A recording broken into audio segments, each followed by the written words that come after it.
ಒಬ್ಬರು ಆಗಿರ್ತಕ್ಕಂಥದ್ದು. ಸೊ ಮೊದಲಿನಿಂದನೂ ಶಿಕ್ಷಣ ಇಲಾಖೆಯಲ್ಲಿ ಸ್ವಲ್ಪ ಬದಲಾವಣೆ ಮಾಡಬೇಕಂತೇಳಿ ಹೋರಾಟ ಮಾಡ್ಕೊಂಡು ಬಂದಿರ್ತಂಥ AKSSA ಸಂಘಟನೆ ಮುಖ್ಯಸ್ಥರಾಗಿರ್ತಕ್ಕಂಥ ಕಾಂತಕುಮಾರ್ ಅವರು ನಮ್ಮ ಜೊತೆ ಇದ್ದಾರೆ. ಸೊ ಅವರು ಯಾವ ರೀತಿ ಏನು ಬದಲಾವಣೆ ಬಯಸ್ತಾ ಇದ್ದಾರೆ ಅವ್ರ ಮುಖಾಂತರನೇ ಕೇಳಿ ತಿಳ್ಕೊಳ್ಳೋಣ. ಸರ್, ಮೊದಲನೇದಾಗಿ ನಮಸ್ತೆ. ನೀವು ಮೊದಲಿಂದನೂ ಶಿಕ್ಷಣದಲ್ಲಿ ಏನಾದರೂ ಬದಲಾವಣೆ ಈ ಪ್ಯಾಟರ್ನ್ ಬೇಡ, ಬೇರೆ ಥರದ ಪ್ಯಾಟರ್ನ್ ಬದಲಾವಣೆ ಬರಬೇಕಂತೇಳಿ ಹೋರಾಟ ಮಾಡ್ಕೊಂಡು ಬಂದವರು. ಆ ಬದಲಾವಣೆ ಆದರೂ ಏನು, ಈಗ ನೂತನವಾಗಿ ಏನು ಸಚಿವರಾಗಿದ್ದಾರೆ ಅವ್ರಿಗೆ ಯಾವ ರೀತಿ ಒತ್ತಡವನ್ನು ಏರುವಂಥ ಕೆಲಸ ಮಾಡ್ತಾ ಇದ್ದೀರಾ ಸರ್? ಈಗ ಮೊದಲನೇದಾಗಿ ಏನಂತಂದರೆ, ಶಿಕ್ಷಣ ಇಲಾಖೆಯಲ್ಲಿ ಈ ಏನೇ ಒಂದು ಸಮಾಜ ಚೇಂಜಸ್ ಆಗಬೇಕಂತಂದರೆ ಅದು ಕ್ವಾಲಿಟಿ ಆಫ್ ಎಜುಕೇಷನ್ಸ್ ಬೇಕು.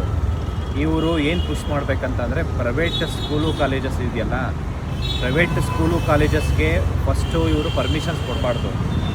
ಈ ಪ್ರೈವೇಟ್ ಸ್ಕೂಲು ಕಾಲೇಜಸ್ನ ಗೌರ್ಮೆಂಟ್ ಅಕ್ವೈರ್ ಮಾಡೋ ಥರ ಒಂದು ಬಿಲ್ ಪಾಸ್ ಮಾಡ್ಕೊಬೇಕು. ಬಿಲ್ ಪಾಸ್ ಮಾಡಿ ಆ್ಯಕ್ಟ್ ಮಾಡಬೇಕು. ಈ ಪ್ರೈವೇಟ್ ಸ್ಕೂಲು ಕಾಲೇಜಸ್ ಏನಿದೆ, ಈ ಪ್ರೈವೇಟ್ ಸ್ಕೂಲು ಕಾಲೇಜಸ್ ರನ್ ಆಗಬೇಕಂತ ಹೇಳಿ ಇವತ್ತು ಗೌರ್ಮೆಂಟಲ್ಲಿ ಯಾವುದೂ ರೆಕ್ರೂಟ್ಮೆಂಟ್ ಮಾಡ್ಕೊತಾ ಇಲ್ಲ. ಇವತ್ತು ಗೌರ್ಮೆಂಟ್ ಸ್ಕೂಲು ಕಾಲೇಜಸ್ ಯಾಕೆ ಮುಚ್ತಾ ಇದೆ ಅಂತಂದರೆ, ಬಿಕಾಸ್ ಆಫ್ ಅಲ್ಲಿ ಕ್ವಾಲಿಟಿ ಎಜುಕೇಷನ್ ಸಿಗ್ತಾ ಇಲ್ಲ. ಕ್ವಾಲಿಟಿ ಎಜುಕೇಷನ್ ಸಿಗದೇ ಇರೋ ಥರ ಯಾರು ಮಾಡಿದ್ದಾರೆ ಅಂತಂದರೆ, ಎಗೈನ್ ಗೌರ್ಮೆಂಟಲ್ಲಿ ಈ ಒಂದು ಟೈಮಿಗೆ ಟೀಚರ್ಸ್ ರೆಕ್ರೂಟ್ಮೆಂಟ್ ಆಗಲ್ಲ, ಮತ್ತು ಅಲ್ಲಿನ ಫೆಸಿಲಿಟೀಸ್ ಇರಲ್ಲ, ಒಂದು ಇನ್ಫ್ರಾಸ್ಟ್ರಕ್ಚರ್ ಇರಲ್ಲ, ಅಲ್ಲಿ ಕುಡಿಯೋ ನೀರಿನ ಫೆಸಿಲಿಟೀಸ್ ಇರಲ್ಲ, ಒಂದು ಲೈಬ್ರರಿ ಇರಲ್ಲ, ಒಂದು ಬಾತ್ರೂಮ್ ಇರಲ್ಲ, ಮತ್ತು ಒಂದು ಟ್ರಾನ್ಸ್ಪೋರ್ಟೇಷನ್ಸ್ ಇರಲ್ಲ, ಟೈಮಿಗೆ ಬುಕ್ಸ್ ಕೊಡಲ್ಲ, ಟೈಮಿಗೆ ಆ ಎಗ್ಸಲ್ಲಿ ಸ್ಕ್ಯಾಮು, ಹೆಂಗೆ ಮಕ್ಳು ಕೊಡ್ತಾರಲ್ಲ ಎಗ್ಗು, ಅದರಲ್ಲೂ ಸ್ಕ್ಯಾಮ್ ಮಾಡ್ತಿದ್ದಾರೆ. ಮೊಟ್ಟೆ ಅಂದರೆ ಬಾಳೆಹಣ್ಣಲ್ಲೂ ಸ್ಕ್ಯಾಮ್ ಮಾಡ್ತಿದ್ದಾರೆ. ಶೂ ಸಾಕ್ಸ್ ಅದರಲ್ಲೂ ಸ್ಕ್ಯಾಮ್ ಮಾಡ್ತಿದ್ದಾರೆ.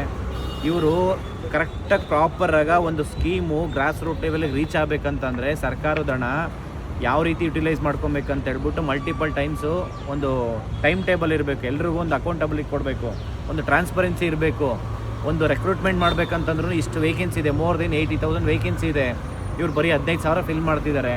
ಇನ್ನೂ ಒಂದು 10-20,000 ವೇಕೆನ್ಸಿನ ಆ್ಯಡ್ ಮಾಡಬೇಕು ಇದೇ ವರ್ಷ. ಅದರಲ್ಲಿ ಮತ್ತು ಎಕ್ಸಾಮ್ಸ್ ಪ್ಯಾಟ್ರನ್ನು ಅಷ್ಟೇ ಸ್ಟೂಡೆಂಟ್ಸ್ಗೆ ಯಾವ ರೀತಿ ಬೇಕು, ಸ್ಟೂಡೆಂಟ್ ಫ್ರೆಂಡ್ಲಿ ಇರಬೇಕು. ಒಬ್ಬರು ಎಜುಕೇಷನ್ ಮಿನಿಸ್ಟರ್ ಅಂತಂದಾಗ ಸ್ಟೂಡೆಂಟ್ ಫ್ರೆಂಡ್ಲಿ ಅವ್ರಿಗೆ ಏನು ಬೇಕು, ಒಂದು ಈವೆಂಟ್ ಆಫ್ ಕ್ಯಾಲೆಂಡರ್ ಬೇಕು, ಒಂದು ಟೈಮ್ ಟೇಬಲ್ ಇರಬೇಕು, ಟೈಮ್ ಮ್ಯಾನೇಜ್ಮೆಂಟ್ ಇಂಪಾರ್ಟೆಂಟು. ಇವತ್ತು ಗೆಸ್ಟ್ ಅತಿಥಿ ಶಿಕ್ಷಕರನ್ನ ಅಂತ ತೊಗೊತಾರೆ. ಯಾವ ಥರ ಇಷ್ಟಂತ ದುಡ್ಸ್ಕೊತಾರೆ ಅವ್ರ ಹತ್ರ. ಅವ್ರಿಗೆ ಸ್ಯಾಲ್ರಿ ಎಷ್ಟಿರುತ್ತೆ? ಬರೀ 10-12 ಸಾವಿರ ಸ್ಯಾಲ್ರಿ ಕೊಡ್ತಾರೆ. ಅವ್ರೊಂದು ಕ್ವಾಲಿಟಿ ಎಜುಕೇಷನ್ಸ್ ಕೊಡ್ತಾರಾ? ಅದೇ ಪರ್ಮನೆಂಟ್ ಟೀಚರ್ಸ್ನ ತೊಗೊಳ್ಳಿ ನೀವು. ಇನ್ನು ಸರ್ಕಾರದಲ್ಲಿ ದುಡ್ಡಿಲ್ವಾ? ನಿಮಗೆ ಬೇರೆ ಎಲ್ಲದಕ್ಕೂ ದುಡ್ಡಿರುತ್ತೆ, ಇದಕ್ಕೆ ಯಾಕೆ ದುಡ್ಡಿರಲ್ಲ? ನೀವು ಇದನ್ನು ಫಸ್ಟು ಪ್ರಾಪರಾಗ ಒಂದು ಟೈಮ್ ಟೇಬಲ್ ಅಂತ ಇಟ್ಕೊಬೇಕು. ಏನು ಮಾಡಬೇಕು, ಏನು ಮಾಡಬಾರ್ದು, ಇಷ್ಟು ದಿನದಲ್ಲಿ ನಾವೇನು ಮಾಡಬೇಕು ಅನ್ನೋದು ಒಂದು ಟಾರ್ಗೆಟ್ ಇಟ್ಕೊಳ್ಳಿ. ಯಾವುದೇ ಸಚಿವರಾಗಿರ್ಬೋದು, ಒಂದು ಟಾರ್ಗೆಟ್ ಇರಬೇಕು. ನಮ್ಮ ಇಲಾಖೆಯಿಂದ ಇಷ್ಟು ಕೆಲಸ ನಾವು ಮಾಡ್ತೀವಿ, ಈ ಥರ ರಿಫಾರ್ಮ್ಸ್ ತೊಗೊಂಬರ್ತೀವಿ. ರಿಫಾರ್ಮ್ಸ್ ಯಾವ ರೀತಿ ಇರಬೇಕು? ಸೊಸೈಟಿ ಫ್ರೆಂಡ್ಲಿ ಇರಬೇಕು, ಸ್ಟೂಡೆಂಟ್ ಫ್ರೆಂಡ್ಲಿ ಇರಬೇಕು, ಪೇರೆಂಟ್ ಫ್ರೆಂಡ್ಲಿ ಇರಬೇಕು. ಆವಾಗ ಒಂದು ಕ್ವಾಲಿಟಿ ಎಜುಕೇಷನ್ಸ್ ಬರುತ್ತೆ. ಆವಾಗ ಅದು ಕ್ವಾಲಿಟಿ ಎಜುಕೇಷನ್ ಬಂದಾದಮೇಲೆ ನೆಕ್ಸ್ಟ್ ಜನ್ರೇಷನ್ಗೆ ಅನುಕೂಲ ಆಗುತ್ತೆ. ಇವತ್ತು ಯಾವ ರೀತಿ ಎಲ್ಲ ಮೊಬೈಲ್ ಅಡಿಕ್ಟ್ ಆಗ್ತಿದ್ದಾರೆ, ಒಳ್ಳೆ ರಿಸಲ್ಟ್ಸ್ ಬರ್ತಾ ಇಲ್ಲ. ಇವತ್ತು ಆ್ಯಕ್ಟಿವಿಟೀಸ್ ಇಲ್ಲ, ಫಿಸಿಕಲ್ ಟೀಚರ್ಸ್ ಫಿಲ್ ಮಾಡ್ತಾ ಇಲ್ಲ ಇವರು. ನೀವು ನೋಡಿ ಬೇಕಾದ್ರೆ ಎಲ್ಲಾದರೂ ಹೋಗಿ, ಒಂದು technology day to day changes ಆಗ್ತಾ ಇದೆ. ಆ ಟೆಕ್ನಾಲಜಿ ತಕ್ಕಂತೆ ಇವರ ಮೈಂಡ್ ಸೆಟ್ ಚೇಂಜ್ ಮಾಡಿಕೊಂಡು ಹೊಸ ಒಂದು ಐಡಿಯಾಸ್ನ ಇಂಪ್ಲಿಮೆಂಟ್ ಮಾಡಬೇಕು ಅಂತ ಹೇಳ್ಬಿಟ್ಟು ಈ ಮುಖಾಂತರ ಕೇಳ್ಕೊತೀವಿ ಸರ್. ಈಗ ಖಾಸಗಿ ಶಾಲೆಗಳು ಮತ್ತು ಈಗ ನೀಟು ಸೀಟು ಇವೆಲ್ಲ ಕೋಚಿಂಗ್ ಇವಾಗೆಲ್ಲ ಅವೆಲ್ಲ ಒಂದು ದೊಡ್ಡ ಮಟ್ಟದಲ್ಲಿ ವ್ಯಾಪಾರ ಆಗಿದೆ. ಸೊ ಅದರಲ್ಲಿ ಏನಾದರೂ ಬದಲಾವಣೆ ತರೋದಾದರೆ ಏನು ತರ್ಬೋದು ಸರ್? ನಾನು ಹೇಳಿದ್ನಲ್ಲ, ಕಂಪ್ಲೀಟ್ ಪ್ರೈವೇಟ್ ಸ್ಕೂಲು ಕಾಲೇಜಸ್ನ ಗೌರ್ಮೆಂಟ್ ತೊಗೊಂಬಿಡ್ಬೇಕು, ಗೌರ್ಮೆಂಟ್ ಅಕ್ವೈರ್ ಮಾಡಬೇಕು, ಗೌರ್ಮೆಂಟೇ ನಡೆಸಬೇಕು. 1 to 12 ಏನಿದೆಯಲ್ಲ, 1 to 12 ಫ್ರೀ ಎಜುಕೇಷನ್ ಕೊಡಬೇಕು. ಎಲ್ಲೂ ಪ್ರೈವೇಟ್ ಸ್ಕೂಲು ಕಾಲೇಜಸ್ ಇರಬಾರ್ದು. Free education 1 to 12 free education ಅವರಿಗೆ. ಈವನ್ LKG UKG ಕೂಡ ಇವತ್ತು ಲಕ್ಷ ಫೀಸ್ ಕಟ್ಟೋಂಥ ಪರಿಸ್ಥಿತಿಗೆ ತೊಗೊಂಬಂದಿದ್ದಾರೆ. ಅದಕ್ಕೆ ಹೇಳ್ತಾ ಇರೋದು, ಪ್ರೈವೇಟ್ ಸ್ಕೂಲು ಕಾಲೇಜಸ್ ಎಲ್ಲದನ್ನು ಗೌರ್ಮೆಂಟ್ ಅಂಡರಲ್ಲಿ ಬರಬೇಕು. ಅದು ಎಲ್ಲನೂ ಫ್ರೀ ಎಜುಕೇಷನ್ಸ್ ಕೊಡಬೇಕು ಗೌರ್ಮೆಂಟು. ಅದನ್ನು ಎಲ್ಲಿವರೆಗೂ ತೊಗೊಂಬರಲ್ಲ. ನಮ್ಮ ಸಮಾಜದಲ್ಲಿ ಕ್ವಾಲಿಟಿ ಎಜುಕೇಷನ್ ಸಿಗಲ್ಲ. ಇದು ಈಕ್ವಾಲಿಟಿಯಲ್ಲಿದೆ. ಕಾನ್ಸ್ಟಿಟ್ಯೂಷನ್ ಏನಕ್ಕಿದೆ? Right to equality. ಆರ್ಟಿಕಲ್ 14 ಏನು ಹೇಳುತ್ತೆ? ರೈಟ್ ಟು ಈಕ್ವಾಲಿಟಿ ಅಂತಂದರೆ ರೈಟ್ ಟು ಎಜುಕೇಷನ್ನು. ಫ್ರೀ ಎಜುಕೇಷನ್ಸ್ ಬೇಕು.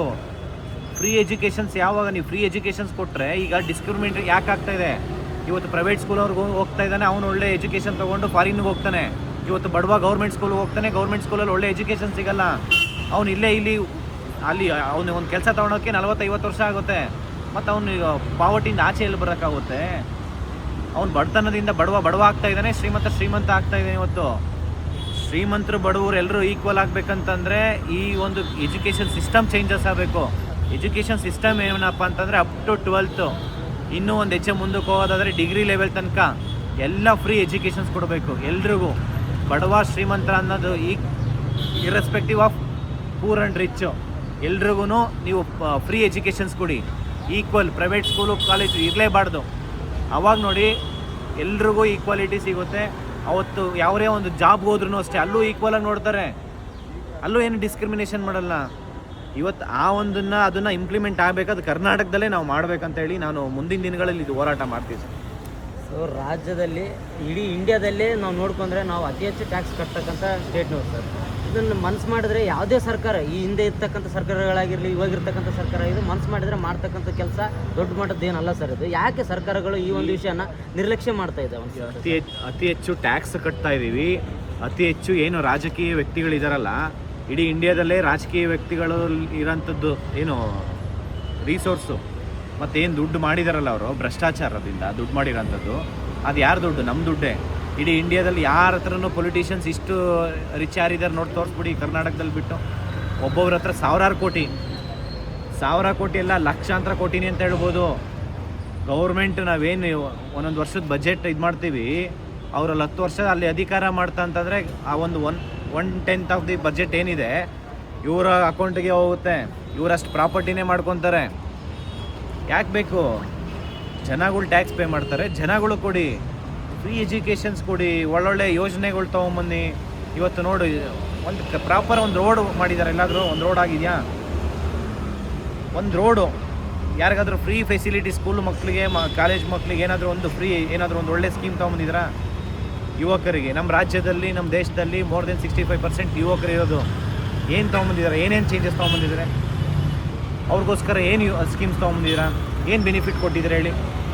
ಏನು ಬೆನಿಫಿಟ್ ಕೊಟ್ಟಿಲ್ಲ. ನಾವು ಕೇಳ್ತಾ ಇರೋದೇನಪ್ಪ ಅಂತಂದರೆ ಇವರು ಬರೀ ಭ್ರಷ್ಟಾಚಾರನೇ ಮಾಡೋದಿದ್ದಾರೆ. ನಾವು ಬರೀ ಟ್ಯಾಕ್ಸ್ ಪೇ ಮಾಡ್ತಿದ್ದೀವಿ ಅಷ್ಟೇ, ಹೈಯೆಸ್ಟ್ ಟ್ಯಾಕ್ಸ್ ಪೇ ಮಾಡ್ತಿದ್ದೀವಿ. ನಮ್ಮ ಟ್ಯಾಕ್ಸಲ್ಲಿ ಇವತ್ತು ಸೆಂಟ್ರಲ್ ಗೌರ್ಮೆಂಟು ಆ ಟ್ಯಾಕ್ಸ್ ತೊಗೊಂಡು ಬೇರೆ ಏನು ನಾರ್ತ್ ಇಂಡಿಯಾದಲ್ಲಿ ಸ್ಟೇಟ್ಸ್ ಇದೆಯಲ್ಲ ಅಲ್ಲಿ ಡೆವಲಪ್ಮೆಂಟ್ ಆಗ್ತಾ ಇದೆ. ಅದು ಯಾರು ದುಡ್ಡು? ನಮ್ಮ ದುಡ್ಡದು. ಇವತ್ತು ನಮ್ಮ ದುಡ್ಡಲ್ಲಿ ಸ್ಟೇಟ್ ಕಲೆಕ್ಟ್ ಮಾಡೋವಂಥದ್ದು ಇಲ್ಲಿ ಭ್ರಷ್ಟಾಚಾರ ಮಾಡ್ತಾರೆ, ಅಲ್ಲಿ ಸೆಂಟ್ರಲ್ ಗೌರ್ಮೆಂಟ್ ಕಲೆಕ್ಟ್ ಮಾಡೋದು ಅಲ್ಲಿ ಭ್ರಷ್ಟಾಚಾರನೂ ಮಾಡ್ತಾರೆ, ಸ್ವಲ್ಪ ದುಡ್ಡೆಲ್ಲ ಅಲ್ಲಿ ಬೇರೆ ಕಡೆ ಇನ್ವೆಸ್ಟ್ ಮಾಡ್ತಿದ್ದಾರೆ. ಇನ್ನು ನಮ್ಮ ರಾಜ್ಯ ಎಲ್ಲಿ ಡೆವಲಪ್ ಆಗಬೇಕು? ನಮ್ಮ ರಾಜ್ಯ ಡೆವಲಪ್ ಆಗಬೇಕಂತಂದರೆ ಒಳ್ಳೆ ಪೊಲಿಟಿಷಿಯನ್ಸ್, ರಾಜಕೀಯವಾಗಿ ಒಳ್ಳೆಯವರು, ಅಂದರೆ ಯಾರು ಈ ಒಂದು ಸಮಾಜದ ಬಗ್ಗೆ ಕಳಕಳಿ ಇರುತ್ತೆ ಅಂಥವ್ರನ್ನ ನೀವು ರಾಜಕೀಯವಾಗಿ ಆಯ್ಕೆ ಮಾಡಬೇಕು. ಅಲ್ಲಿ ತನಕ ಈ ಒಂದು ವ್ಯವಸ್ಥೆ ಸರಿ ಹೋಗಲ್ಲ.